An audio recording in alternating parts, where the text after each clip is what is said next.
ఎప్పుడో చెప్పినా F and ఓ దగ్గరికి వెళ్ళకండి మీరు అని నేను గతంలో ఒక 5-6 నెలల కింద ఒక వీడియో చేసిన, కావాలంటే చూడొచ్చు. దానికి సంబంధించి లేటెస్ట్ అప్డేట్స్ తోటి మళ్ళీ ఒక ఆర్టికల్ అయితే వచ్చింది.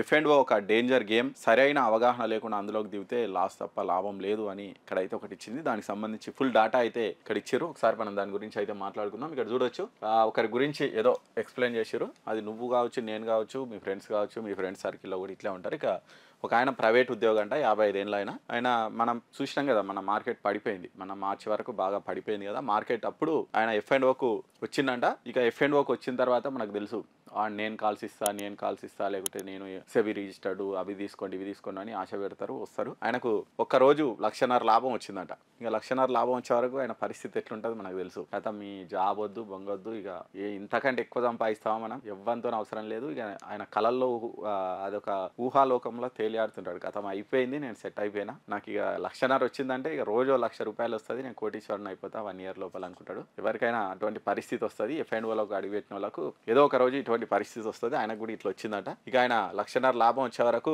ఇక ఉత్సాహంతో ట్రేడింగ్ చేసిందంట. 10 రోజులు అయినాక చూస్తే ఇక వచ్చిన 1,50,000 పోయిందంట. దాంతో కాకుండా ఇంకో 2 లక్షలు ఆయన తెచ్చిన పైసలు కూడా పోయినాయట. చూడండి, అంటే జస్ట్ 15 రోజులనే ఆయన జీవితం తలకిందులు అయిపోయింది, ఆయన ఆశ నిరాశ అయిపోయింది. ఇక అప్పుడు వాళ్ళ పరిస్థితి ఎట్లా ఉంటుంది అనేది ఒక ఎగ్జాంపుల్.